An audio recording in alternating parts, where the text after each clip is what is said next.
Espero que estén viendo la fotografía que aparece ahí.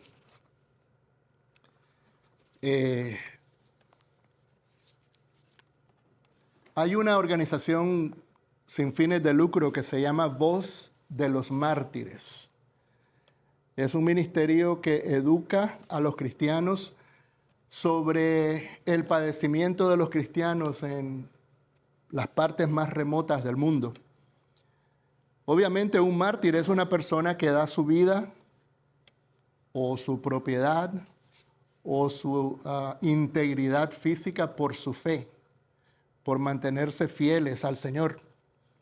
Hace unos años ellos recopilaron exhaustivamente datos y publicaron un estudio, pero bien detallado y profundo, sobre los martirios de los cristianos en el siglo XX, el siglo pasado. El estudio dijo que durante el siglo XX más cristianos habían perdido sus vidas por su fe que en los pasados 19 siglos. Piensen solamente ustedes eso. Desde la época de Jesús hasta el siglo XX, más personas perdieron la vida por su fe en el siglo XX que en los 19 siglos anteriores. Algo bien interesante. Pero dicen que en el siglo XXI, en lo que va del siglo XXI, ya casi llevamos la mitad de los mártires que hubo en el siglo XX. Increíble. La última cifra que leí sobre Nigeria es 50,000 personas han perdido sus vidas por su fe. Hay videos bien grotescos en internet en donde Boko Haram, que es el grupo musulmán que tiene control de la parte norte de Nigeria, entra a las iglesias con ametralladoras y con armas y acribillan a los cristianos que están adorando ahí. Y tal vez un servicio de adoración se convierte en un entierro masivo después. Hermanos nuestros, por la fe que profesan en Jesucristo y por no aceptar a otro Cristo y a otro Dios, simplemente los matan. Yo les estaba hablando a los hermanos que estudian con nosotros los martes que yo tengo un compañero de trabajo que es de Nigeria. El hombre es un hombre de fe, definitivamente. Él recaudó fondos y llevó ayuda a esas familias que habían quedado desamparadas, muchas mujeres con hijos, habían perdido sus esposos. En esa área, en el centro de Nigeria, en el borde del norte y el sur, es el área más peligrosa que hay en el mundo para los cristianos. Y entonces, pues él fue allá, dejó los Estados Unidos y llevó una ayuda a esas personas allá. Y nosotros en el trabajo estábamos preocupados, orando por él, porque habíamos perdido completamente el contacto.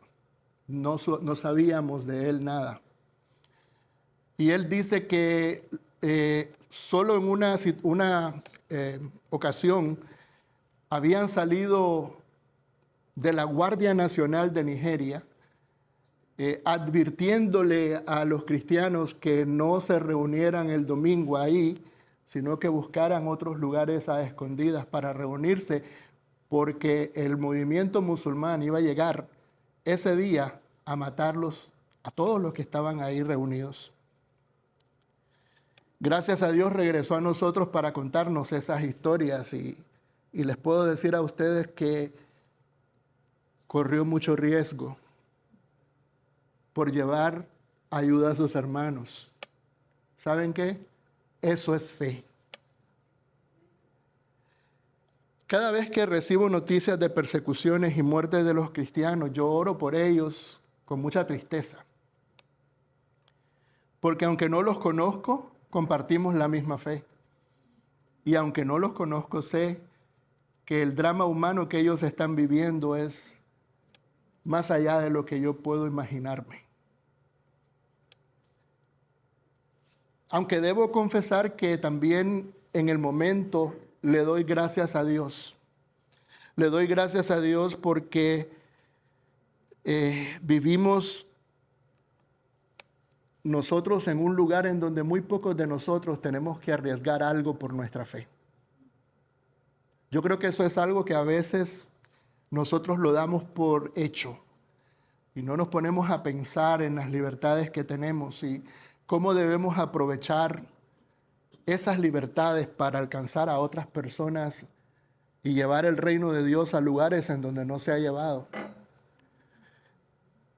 Gracias a Dios por tenernos en un lugar como este. Esa es la verdad. Pero uno nunca sabe qué puede pasar en el futuro. Yo creo que la palabra de Dios nos prepara para lo que viene siempre. Hoy vamos a ver la historia de un hombre que el servir a Dios le costó la vida. Se trata de Esteban, en Hechos, el capítulo 6. Yo quisiera que leyeran conmigo versículos del 8 al 15. Hechos, capítulo 6, versículos del 8 al 15. Y Esteban, lleno de gracia y de poder, hacía grandes prodigios y señales entre el pueblo. Entonces se levantaron unos de la sinagoga llamada de los libertos y de los de Cirene, de Alejandría, de Cilicia y de Asia, disputando con Esteban. Pero no podían resistir a la sabiduría y al espíritu con que hablaba. Entonces sobornaron a unos para que dijesen que le habían oído hablar palabras blasfemas contra Moisés y contra Dios. Y soleviantaron al pueblo y a los ancianos y a los escribas, y arremetiendo le arrebataron y le trajeron al concilio. Y pusieron testigos falsos que decían: este hombre no cesa de hablar palabras blasfemas contra este lugar santo y contra la ley, pues le hemos oído decir que ese Jesús de Nazaret destruirá este lugar y cambiará las costumbres que nos dio Moisés. Entonces todos los que estaban sentados en el concilio, al fijar los ojos en él, vieron su rostro como el rostro de un ángel. Esteban era una persona sumamente especial. La palabra de Dios en el versículo 5 de Hechos capítulo 6 dice que era uno de los 7, ¿se acuerdan ustedes? Uno de los 7 que habían sido elegidos para servir a las mesas. Eran 7 hombres que hablaban griego, básicamente. Los pusieron para proveer una ración diaria de comida a las viudas que había en la iglesia. Y la escritura lo menciona de esta manera en el versículo 5. Dice: agradó la propuesta a toda la multitud y eligieron a Esteban, varón lleno de fe y del Espíritu Santo. Varón, escuchen, esa palabra es clave, lleno de fe y del Espíritu Santo. Ahí están los dos elementos que hemos venido hablando nosotros. Si en algún momento surge una persecución de cristianos, vamos a necesitar estos dos elementos tanto como el agua: fe y llenura del Espíritu Santo. La llenura del Espíritu Santo ya vimos nosotros en el capítulo 4 que provee denuedo, valor. Y la fe nos capacita a nosotros a mirar más allá de esta vida. Pero no solamente eso, dice en el versículo 8 que también Esteban estaba lleno de gracia y de poder. Ahora, es interesante porque aparentemente Esteban, a pesar de que era un siervo en la iglesia, que tenía un papel en la iglesia, una función en la iglesia de llevar comida a las viudas, ayudar a repartir comida, era un hombre que evidentemente era evangelístico, porque la escritura habla de que estaban algunos de unas sinagogas que se levantaron contra él. Los de la sinagoga de los libertos y de los de Cirene, de Alejandría, de Cilicia y de Asia. Todas esas sinagogas, por cierto, son sinagogas helenistas, es decir, de habla griega. En las sinagogas existían dos tipos de sinagogas. Una de ellas eran los hebreos. Utilizaban el Antiguo Testamento para estudiar en sus reuniones. Hablaban hebreo. Y los helenistas tenían sus propias sinagogas en donde se utilizaba lo que se llamaba Septuaginta, que era la traducción de la versión hebrea de la Biblia. Entonces, habiendo visto esto, vemos cómo Esteban fue a esa sinagoga y comenzó a hablarle a las personas de habla griega sobre Jesucristo. Una de las cosas que hemos aprendido en esta serie de libros de los Hechos es que si nosotros no queremos controversia, no hablemos de Jesús. ¿Ok? Pero si hablamos de Jesús, en algún momento vamos a tener oposición, vamos a tener controversia, vamos a tener problemas. Siempre ha sido así. La palabra de Dios dice Jesús hablando, si me han perseguido a mí, a ustedes también los van a perseguir. Y efectivamente eso es lo que vemos en el libro de los Hechos, un patrón repetido. Si abres la boca y hablas de Jesús, vas a tener oposición. No solamente se van a levantar personas religiosas en contra de ti. Satanás mismo va a utilizar personas, va a utilizar movimientos, va a utilizar recursos para oponerse a que se predique la palabra libertadora de Jesús. Y eso es lo que vemos aquí. Dice que comenzaron a disputar con él, y algo bien interesante vemos de Esteban, y era que conocía muy bien su Biblia. ¿Ok? Dice la Escritura en el versículo 10, pero no podían resistir a la sabiduría y al espíritu con que hablaban. Es decir, que estaban debatiendo, discutiendo de la palabra de Dios, los judíos oponiéndose y Esteban hablando acerca de Jesús. Pero dice, no podían con él. ¿Y qué es lo que hace una persona cuando es religiosa pero no es sincera? No quiere perder un argumento. Escuchen, este es el punto. Cuando usted quiere hacer la voluntad de Dios y a usted le enseñan la verdad, usted la recibe con alegría porque el único interés que usted tiene es hacer la voluntad de Dios. Es una cosa sencilla. Pero cuando no quieres hacer la voluntad de Dios, si no quieres insistir en tus propias ideas, religiosas o no religiosas, ¿qué es lo que va a ocurrir? La gente recurre a todo tipo de trampa y patrañas. Verso 11, sobornaron a unas personas, es decir, les pagaron a unas personas para que dijesen que le habían oído hablar palabras blasfemas contra Moisés y contra Dios. Atención, uno no blasfema en contra de un hombre, uno blasfema en contra de Dios. En otras palabras, decir que blasfemaban en contra de Moisés no hacía sentido. Y después de eso dice que alborotaron, eso es lo que significa la palabra soleviantar, alborotaron, agitaron al pueblo, a los ancianos, a los escribas, y arremetiendo le arrebataron y le trajeron al concilio. En otras palabras, si no estás de acuerdo con él y no puedes con él, atácalo. Atácalo. Lo atacaron y lo llevaron ante el famoso concilio, lo que se llamaba el Sanedrín. Ya habían estado los apóstoles 2 veces frente al Sanedrín. La última vez les habían dado azotes y les habían prohibido terminantemente hablar en el nombre de Jesús. Y ahora llevan a Esteban frente a este mismo grupo que había en un momento determinado decidido quitarle la vida a Jesús.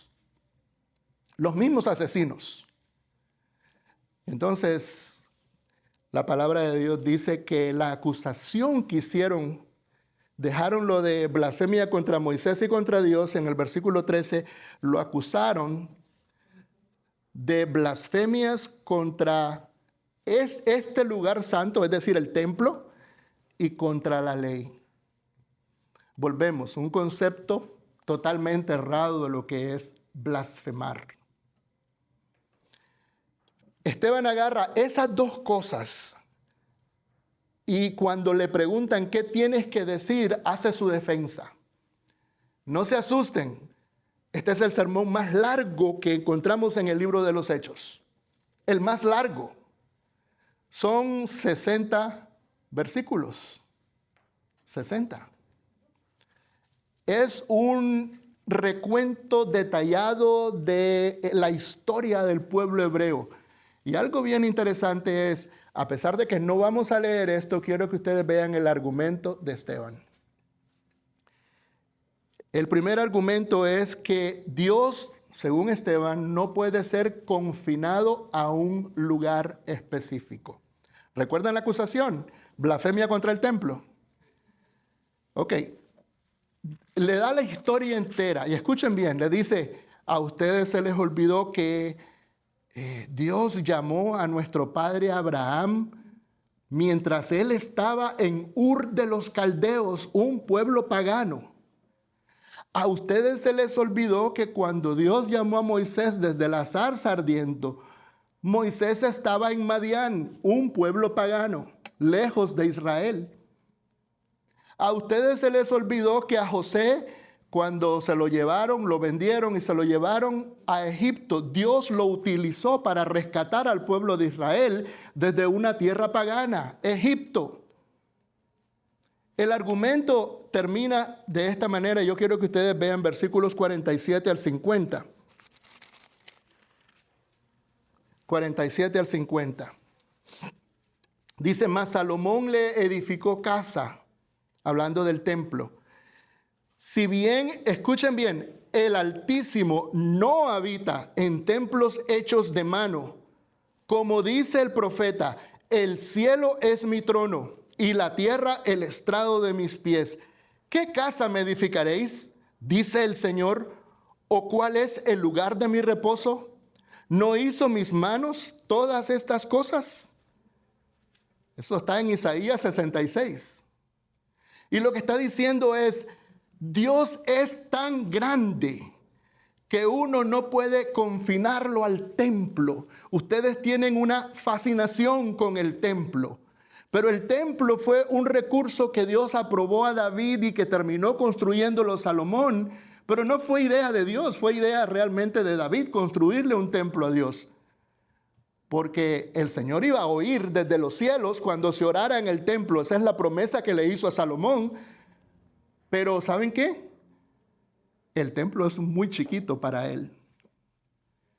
Ni los cielos de los cielos lo pueden contener. Dios es tan grande que es imposible que la gente lo vaya a poner dentro de 4 paredes. Eso es lo que le está diciendo. ¿De qué templo me están hablando? Las veces que Dios obró durante la historia del pueblo hebreo fue cuando los hombres de Dios estaban lejos de Israel y no tenían templo construido. ¿Y se acuerdan ustedes la segunda acusación del versículo 13? No solamente le estaba diciendo que había blasfemado contra el templo, sino también le dice que, permítame aquí, no solamente había blasfemado contra el templo, sino contra la ley. Y escuchen bien, la palabra de Dios es santa. Y dice Esteban, yo estoy de acuerdo con ustedes de que la palabra de Dios es algo que se debe obedecer. Y aquí es donde se le complica la cosa a Esteban. Miren ustedes, versículos del 51 en adelante.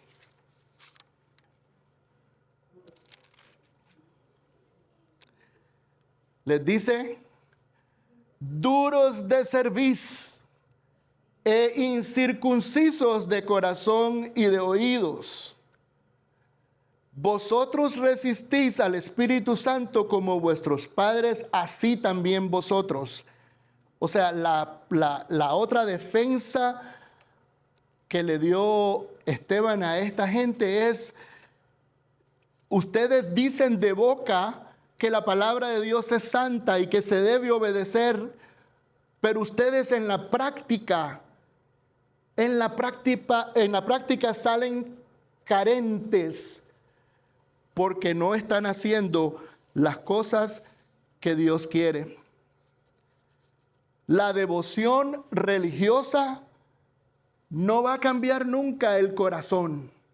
En otras palabras, les está diciendo: todo eso que ustedes están haciendo aquí, ustedes simplemente están haciéndolo desde lo externo.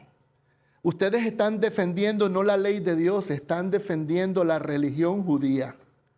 Están defendiendo una costumbre que ustedes tienen, pero el corazón de ustedes está lejos de Dios. Y miren, sigue diciendo: ¿a cuál de los profetas no persiguieron vuestros padres? Y mataron a los que anunciaron de antemano la venida del justo, de quien vosotros ahora habéis sido entregadores y matadores. Es igual que los ancestros de ustedes que mataron a los profetas, también ustedes mataron al Señor Jesucristo. Y vosotros que recibisteis la ley por disposición de ángeles y no la guardasteis. Y miren la reacción: oyendo estas cosas, se enfurecían en sus corazones y crujían los dientes contra él. Porque estaba, ¿qué cosa? Revelando la hipocresía de ellos. Ojo, hermanos, para nosotros es fácil estudiarlo aquí. Sin embargo, nosotros podemos caer en lo mismo, en tener una religión meramente externa, sin participación de un corazón convertido. Podemos, por encima, superficialmente, obedecer a lo que nos es fácil, pero saliendo fuera de aquí y andando en la calle, cuando somos desafiados por el diario vivir, sale lo que tenemos dentro. Y no es bonito. Entonces, estas personas eran la crema y la nata de la religión en Israel, y le dice Esteban: ustedes están hablando de ley, pero ustedes no la obedecen. Porque al final, lo que nos define no es lo que hablamos, sino lo que obedecemos. ¿Por qué me llamáis Señor, Señor y no hacéis lo que yo os digo? ¿No es eso lo que dice la palabra de Dios? Jesús hablando. O dice: si me amáis, ¿qué cosa? Guardad mis mandamientos. Entonces la prueba de fuego está en la obediencia, no está en nuestras palabras. Así que miren, vemos aquí la reacción de estas personas. Estaban enfurecidas, y escuchen esto qué bonito. Dice: pero Esteban, lleno del Espíritu Santo, puestos los ojos en el cielo, vio la gloria de Dios y a Jesús que estaba a la diestra de Dios. Y dijo: he aquí veo los cielos abiertos y al Hijo del Hombre que está a la diestra de Dios. Si usted ha estudiado los evangelios y en la vida de Jesús, se va a dar cuenta que hubo un momento clave en el que el Sanedrín, estas mismas personas, decidieron matar a Jesús. ¿Y saben cuándo? Cuando Jesús les dijo: de cierto les digo a ustedes que van a ver el día en que vean al Hijo de Dios sentado a la diestra del Padre viniendo con sus ángeles. Y ellos comenzaron a decir: blasfemia. Y determinaron que debía pagar con su vida por esa blasfemia. Marcos capítulo 14, versos 61 al 64. Lo mismo que dijo Jesús, lo mismo que vio Esteban, la misma reacción que tuvieron con Jesús, las mismas personas la tuvieron también con Esteban cuando dijo lo que Jesús dijo. ¿Saben lo que les molestó? Que Jesús había resucitado y había ascendido a los cielos y se había sentado a la diestra del Dios Padre. Les molestó, les perturbó porque al final ellos estaban buscando algo de qué acusar a Jesús. Y al final, cuando Jesús les dijo eso, dijeron, ya tenemos la acusación que va a ser condenatoria. La acusación es blasfemia. Está blasfemando contra Dios. Porque está diciendo, al sentarse a la diestra del Padre, se está haciendo igual a Dios. Y bueno, lo llevaron a la cruz. Dice que en ese mismo momento los que estaban ahí le cayeron a golpes a Jesús, le dieron puñetazos por haber dicho eso. Y miren ustedes que Esteban dice exactamente lo mismo. Y miren la reacción de ellos, verso 57. Entonces ellos, dando grandes voces, se taparon los oídos y arremetieron a una contra él. Gente religiosa, pero muy violenta, sanguinaria, sin corazón. Agarraron a un hombre indefenso que solamente estaba utilizando su boca para decir verdad. Y dice la Escritura, y echándole fuera de la ciudad, le apedrearon. Y los testigos pusieron sus ropas a los pies de un joven que se llamaba Saulo. Y apedreaban a Esteban mientras él invocaba y decía, Señor Jesús, recibe mi espíritu. Y puesto de rodillas, clamó a gran voz, Señor, no les tomes en cuenta este pecado. Y habiendo dicho esto, durmió. 3 lecciones rápidas. No quiero que después digan, no, bueno, hablamos de Esteban, pero nada que nos toque a nosotros de cerca. Bueno, sí, ahora sí vamos con ustedes. Kelly me está haciendo señal, yo creía que no me iba a hacer ninguna, ya estaba contento. Desde la perspectiva de Dios, desde el punto de vista de Dios, esa es la primera. La muerte no es lo peor que nos puede pasar. Sí, yo sé que todos tememos a la muerte y yo sé que ninguno de nosotros queremos morir. Pablo no quería morir, ¿ok? Él dice que él prefería ser revestidos, es decir, que el Señor le transformara su cuerpo antes de tener que morir. Es normal tener temor a la muerte, pero la Escritura dice que hay algo peor que la muerte. Miren lo que dice el Señor Jesús en Lucas, el capítulo 12, versos 4 y 5. Mas os digo, amigos míos, no temáis a los que matan el cuerpo y después nada más pueden hacer. Pero os enseñaré a quién debéis temer. Temed a aquel que después de haber quitado la vida, tiene poder de echar en el infierno. Sí, os digo, a este temed. O sea, desde el punto de vista cristiano, cuando morimos no dejamos de existir. Seguimos viviendo.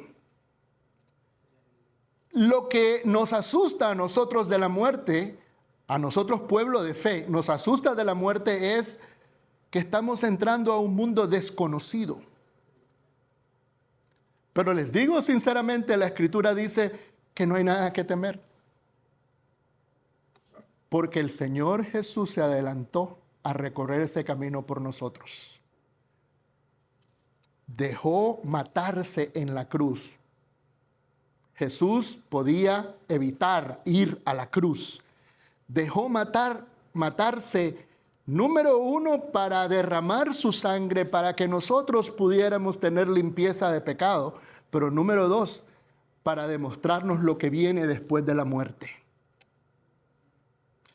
La palabra de Dios dice triunfalmente que la muerte es sorbida en victoria. ¿Qué quiere decir esto? Quiere decir que Jesús demostró que la muerte no es el final.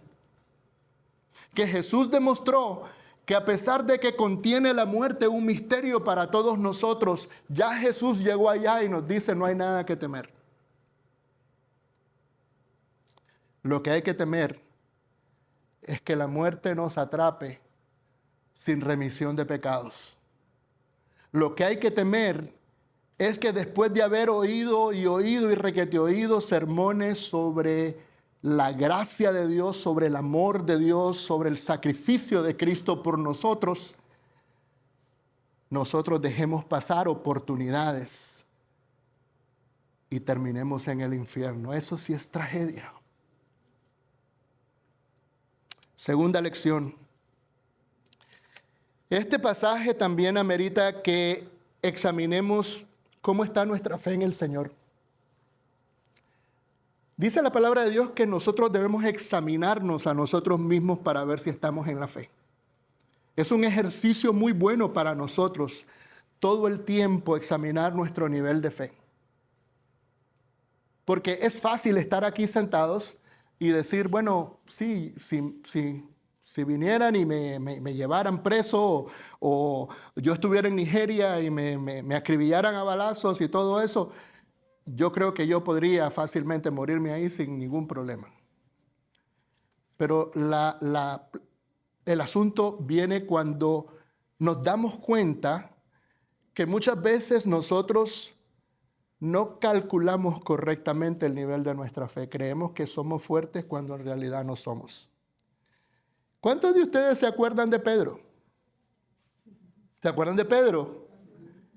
El episodio más famoso de Pedro, ¿verdad? Señor, aunque estos te abandonen, yo no te voy a dejar. Señor, yo estoy dispuesto a ir y morir por ti. Y Jesús dice, ¿ah, sí? Qué fuerte, Pedro. Antes que cante el gallo 2 veces, tú me vas a negar 3 veces. Y dice la Escritura que después de haberlo negado la tercera vez, Pedro se acordó de las palabras del Señor y lloró amargamente. ¿Saben por qué? Porque nosotros a veces creemos que somos fuertes cuando en realidad no somos.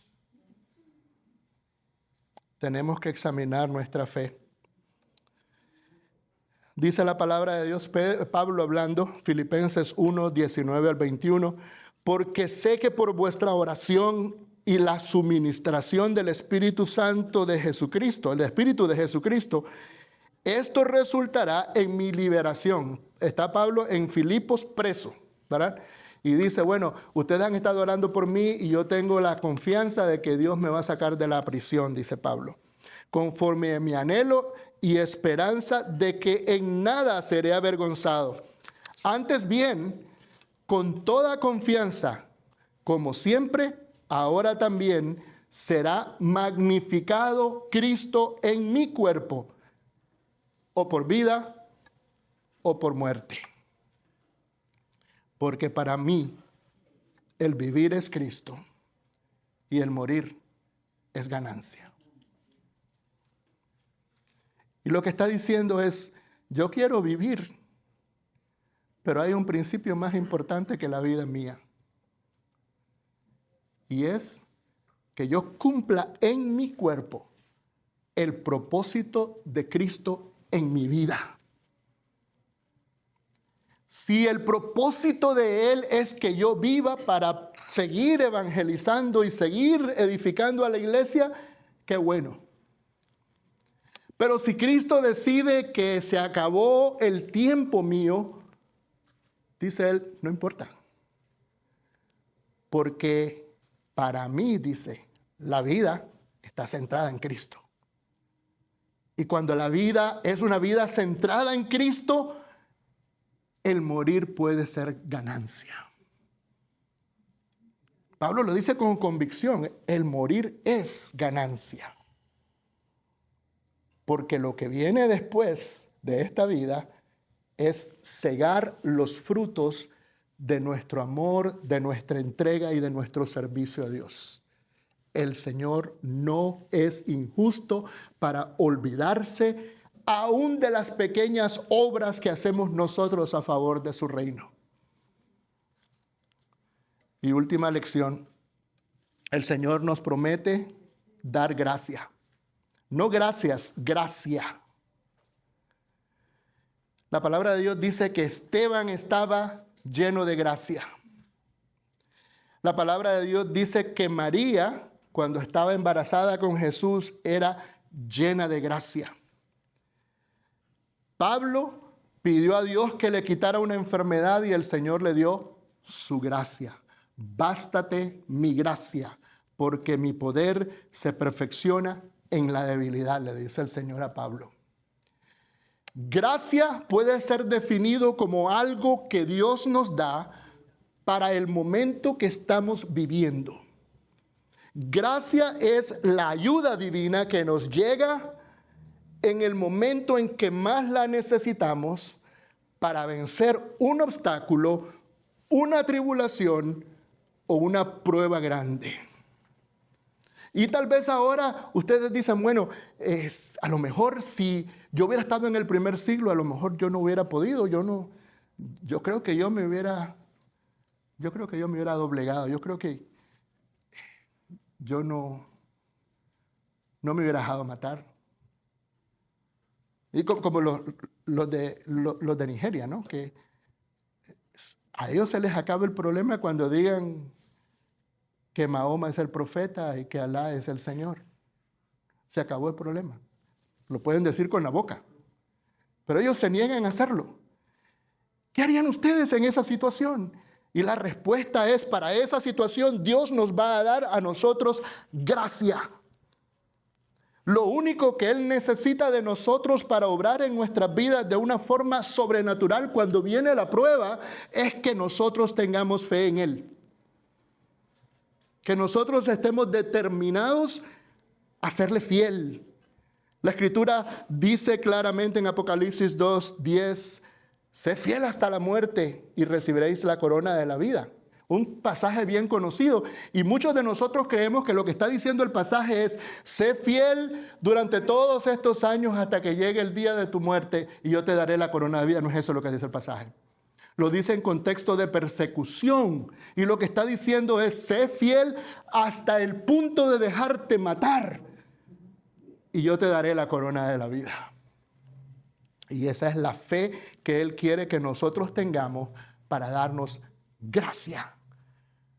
La administración que necesitamos en nuestras vidas para superar cualquier obstáculo y seguir siendo fieles al Señor.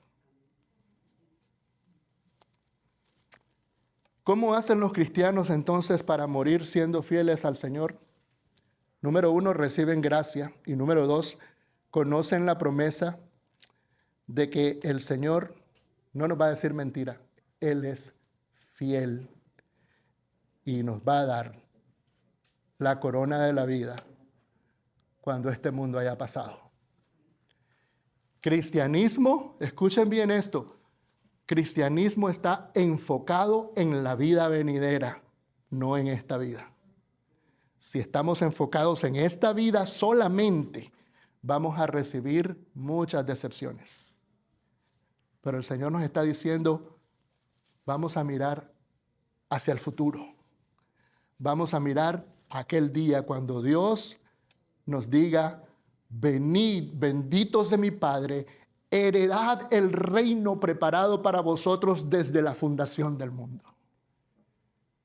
Y así podamos entrar a nuestra herencia eterna. Puestos los ojos en Jesús, el autor y consumador de nuestra fe, dice la Escritura. Si hay alguien que esté preparado para dar ese paso hoy, este es un buen día para hacerlo. Está caluroso y ya la piscina de la hermana Carmen está diciendo que necesita un bautismo. Así que si alguien quiere dar ese paso de recibir al Señor Jesucristo, por favor hágalo hoy. No lo deje para mañana. Este es el día de salvación, dice la Escritura. Así que, con el favor de Dios, el Espíritu Santo sigue obrando y nosotros seguimos hablando la palabra de Dios. Oremos. Amado Señor, te damos las gracias por tu palabra bendita y gracias por el gran ejemplo que nos dio Esteban, Señor. Gracias porque le abriste el cielo, estando él en la tierra, para poder ver tu gloria y poder ver a tu Hijo sentado a tu diestra. Qué gran bendición y qué gran incentivo tenía él en decir yo quiero ir allá. No le importó dar su vida aquí para poder recibir la vida que tú tenías preparado para él. Y Señor, eso de que tenía una cara como de ángel, Padre, sabemos que tu gloria lo envolvió. Sabemos que él no sabía, pero tú sí sabías que él iba a dar su vida en ese día. Y le quisiste dar su gracia. Pedimos lo mismo para nosotros, Señor. Aún si tenemos que morirnos de una muerte natural o de lo que sea, queremos que se abra, Señor, el cielo y podamos ver la gloria tuya. Para que saltemos de una a decir, ya me quiero ir. No tengo nada más que hacer aquí. Misión cumplida. En el nombre de Jesucristo nuestro Señor te pedimos esto y te damos las gracias. Amén. Amén.